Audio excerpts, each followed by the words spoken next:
Hello, friends and folks. It's me, Cherry. Well, I'm a little giddy today because a few weeks from now it would be spring. I love the prospects of spring. Don't get me wrong. I like winter too, because with it, I get more hugs, more time in bed, more hot drinks, more online shopping, especially when it snows and it covers everything. And it makes me think every time I look out that it's good to wish that I hope the snow can also cover all the ills of the world, right? Okay, sorry, I'm digressing. So go back to spring. I love gardening, and so I have to prepare the garden for spring. So I need a gardening apron. Thus, I'm making one and sharing it with you in case you want to copy it, okay? Now, if there are some things that you're not clear about, always use that button below for comments. Please make comments. I want to hear from you, and I want to talk to you, and I want to listen to what you've got to say. Now, I'm making here a quick sketch of what I'm gonna make as the apron. All right. So this is it. I'm going to show it to you.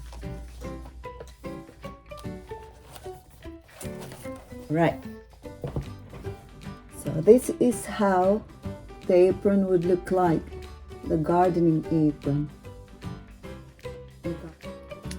So these are now the measurements. The front, I do it like that so it's clear to you.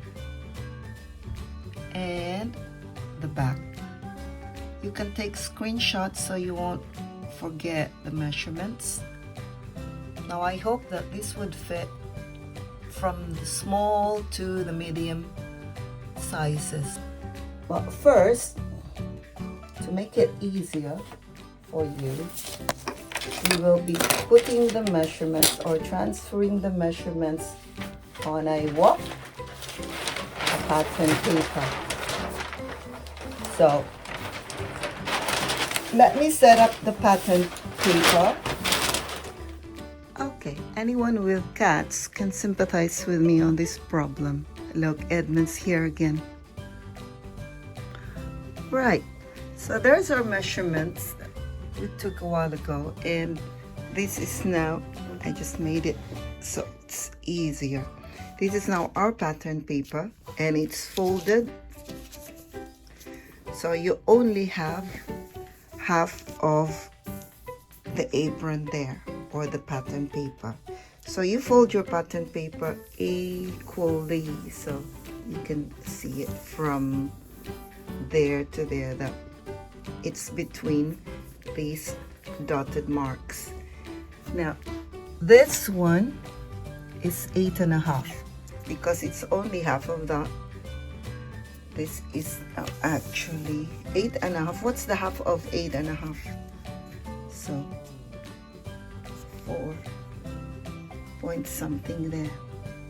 Okay, and the length from there to there, the length from there to there is 9 inches.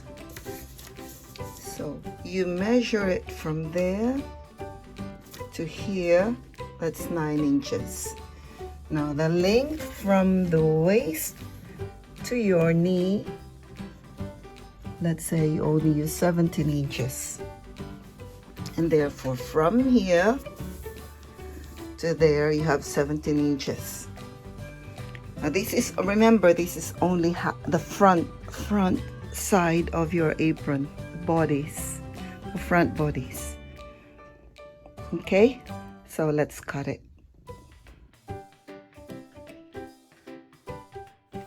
Now that's a cut.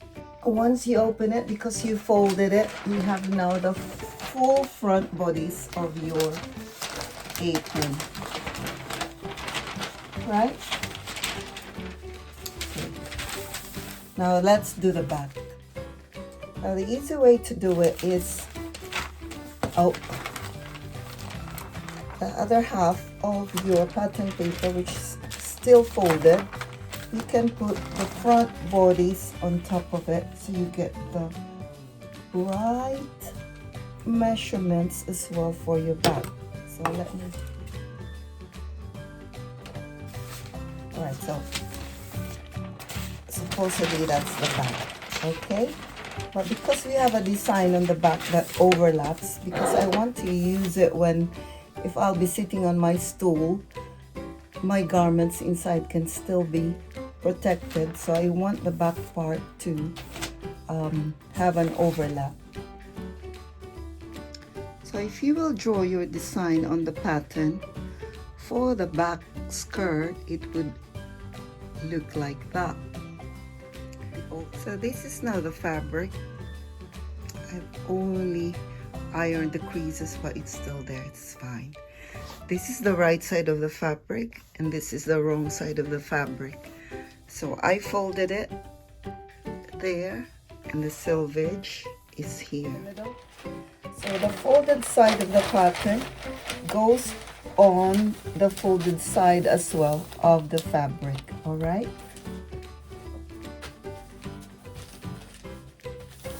Okay, so that it won't move, you need to pin it.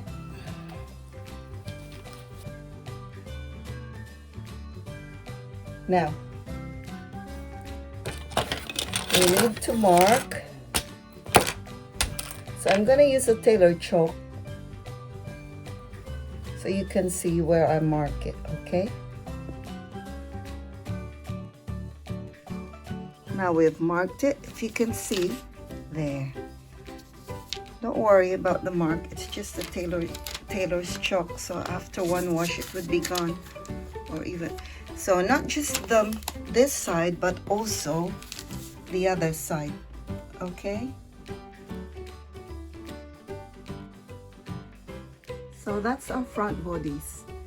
Now if you can notice, I always leave an inch or nearly an inch on the sides, because especially if you're a beginner, you need to have a lot of space in case you need to alter or you need to upcycle or whatever you want to do with it. You have enough space. But this is a beautiful viscose fabric, and I'm going to use this as our lining for our apron.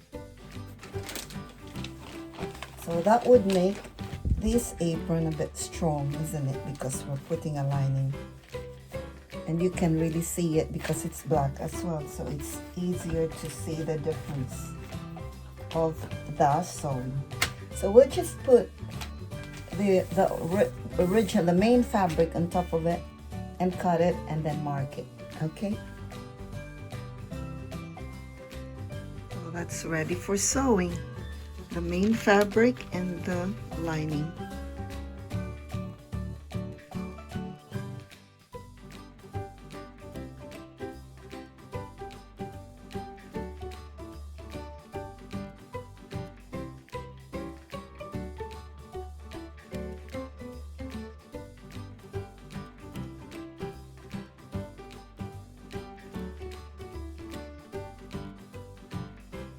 So that's how it would look like at the back, yeah?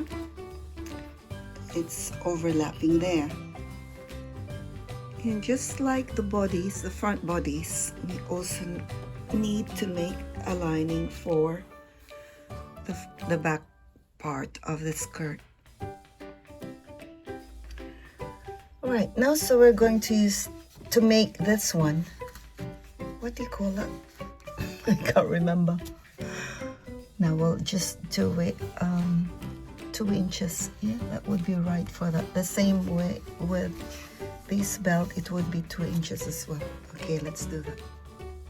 So it's 20 inches in length, right? So you have to mark it, and then fold the fabric into 2 inch fold. Okay, for the belt, it should be able to go right there in the front, to the back, and to the front again, and you can make a bow in the front. Okay, so there you go. I know they're not in 1 cup because I don't want to waste the material, so I just use whatever is left there. Okay, the first thing that I'm going to do is to sew them all together, the belt, so that it will just be one long belt. Okay, so start sewing the belt by sewing at the end to close it.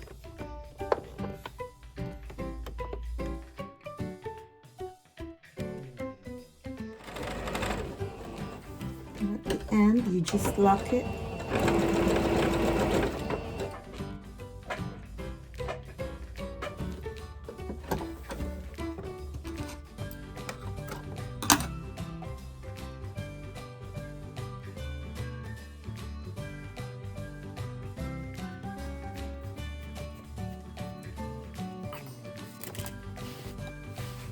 So this is now the right side of the fabric, yeah? Then on the other end of the belt, you just put it in, like that. So the belt is ready. The same way as I did with the belt, I will also do this one, which was for the neck. Remember that one? So it's the same way.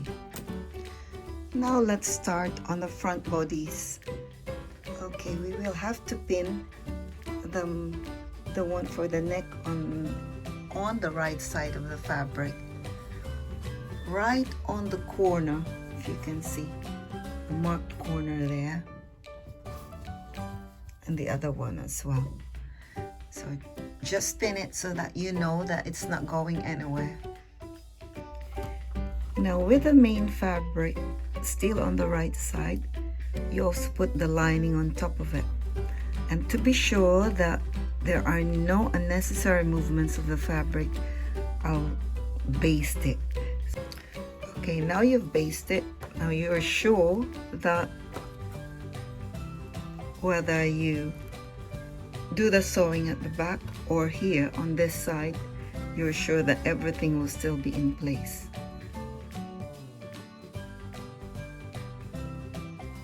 Okay, before I'll continue to sew the sides, I will show you what happened here. So that's the on top of your apron, that's the lining. So when you open it, now I can now take the pin so you can see what happens. See? So that can go there, and it's like that. Yeah, nice. So the next sewing or stitches will, so we've done this one. We can only stitch this side. I want to stitch only this side, but not on the side, the longer side. There you go. That's the front bodies.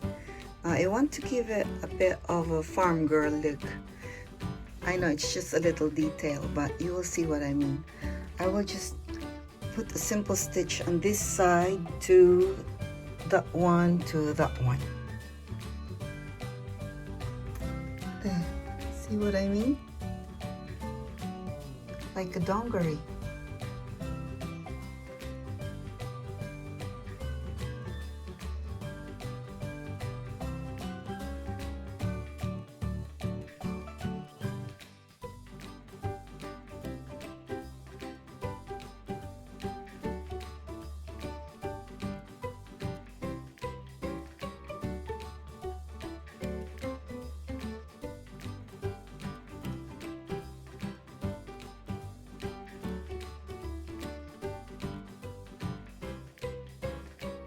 So if you'll notice, I've pinned them together. It's because the lining is so slippery. so it's viscose, isn't it? So it's really slippery. So either you baste it or you pin it, so you're sure that when you start sewing, it won't go wonky.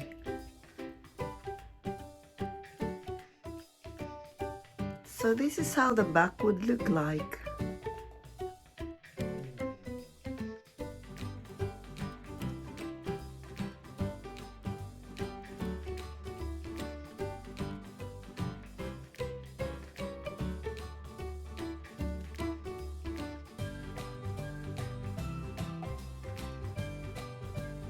You can see on the front bodice, you double stitched it like that, so it should match with the back of the skirt. So we'll do a double stitch on this one.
So I hope you like our gardening apron. You can actually do your own style or how many pockets you want. And if you do like it, please feel free to comment and to tell me and show me your pictures, comments below. Thank you for your time. Thank you for watching. See you next week. Bye.